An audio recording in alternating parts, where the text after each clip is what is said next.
ஃபேன்ஸோட இதுன்னு ஒன்று சொல்கிறாங்க. அது ரொம்ப தப்பான விஷயம். என்னன்னா, நான் சொல்ல வந்தது என்னன்னா, எல்லாருமே வந்து இப்போ பார்த்தீங்கன்னா, நான் வந்து கடைசியாக வாலு படத்தில் இதுக்கு முன்னாடி வந்து மன்மதன் அப்புறம் சிலம்பாட்டம் நிறைய படத்தில் தலை சாரோட இதர் ஒரு டைலாகோ இல்லை ஒரு சீனோ ஏதாவது ஒன்று வரும். ஸோ அந்த மாதிரி ஏதாவது ஒன்று பண்ணியிருப்பேன். அப்போ வந்து யாருமே வந்து எனக்கு தெரிஞ்சு கேள்வி கூட கேட்கல. இப்ப வந்து தலை வந்து ஒரு பெரிய ஒரு அந்தஸ்துக்கு போயிட்டாரு அப்படின்னோடனே நீங்க என்ன அவர் பேரை யூஸ் பண்றீங்க, நீங்க அவர் பேரை யூஸ் பண்ணி தான் இது பண்றீங்க அப்படியே காமெடிங்களா? அப்படி கிடையாது. அதே மாதிரி நான் சொன்னதெல்லாம் தப்பா ஏதோ புரிஞ்சுட்டாங்க.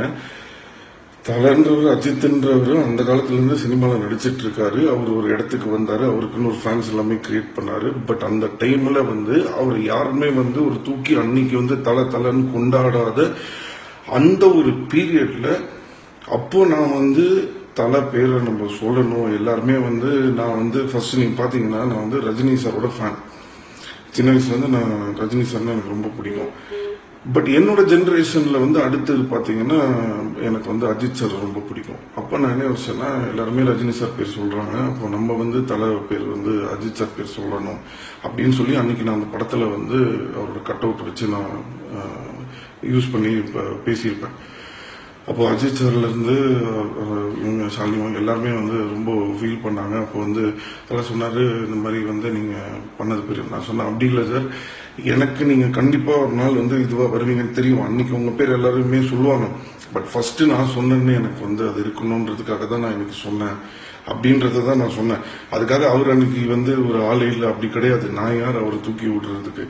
அவருடைய உழைப்பும் அவருடைய ஹார்ட் ஒர்க்கும் தான் இன்னைக்கு அவர் அந்த இடத்துக்கு கொண்டு வந்திருக்கு. அது ஒரு நாள் அவர் அங்க கொண்டு வரும்.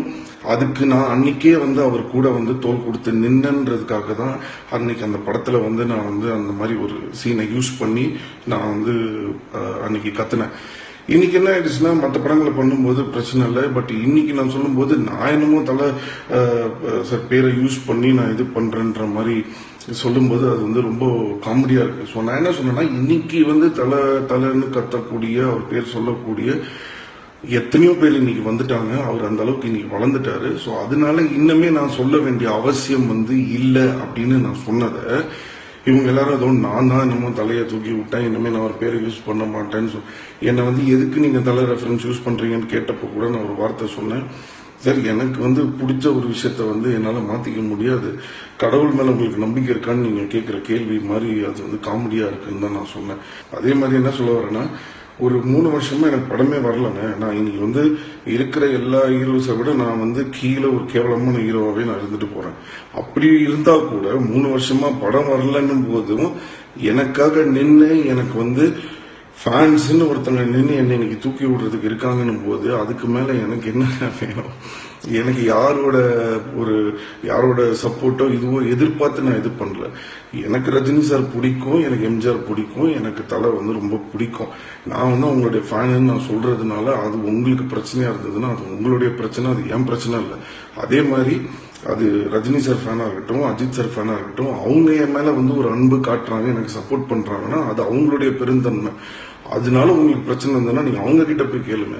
ஸோ என்கிட்ட வராதுங்க. எனக்குன்னு என் ஃபேன்ஸ் இருக்காங்க, எனக்கு என்னைக்குமே அது போதும். அது 10 பேர் 2 பேர் இல்லை, நான் கேவலமான கீழே இருக்கிற ஹீரோ மற்ற ஹீரோஸோட கம்பேர் பண்ணும்போது நான் அந்த இடத்துல இல்லைன்னா கூட எனக்கு அதை பத்தி கவலை கிடையாது.